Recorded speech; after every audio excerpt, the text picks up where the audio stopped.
Hey everyone, need to find your USDT wallet address on Binance? Today I'm going to show you how to find your USDT wallet address on Binance. First of all, log into your Binance account and go to the wallet section. Now, tap on deposit, then choose USDT as the cryptocurrency you want to receive.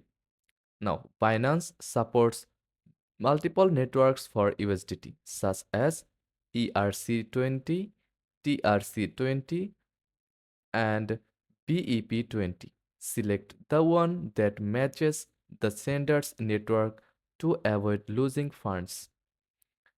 Once you select the network, Binance will generate your USDT deposit address.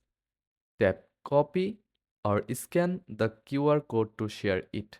Always double check the network and address before sending USDT to avoid any mistakes. And that's it. You now know how to find your USDT wallet address on Binance. Like and subscribe for more crypto tips. Thanks for watching.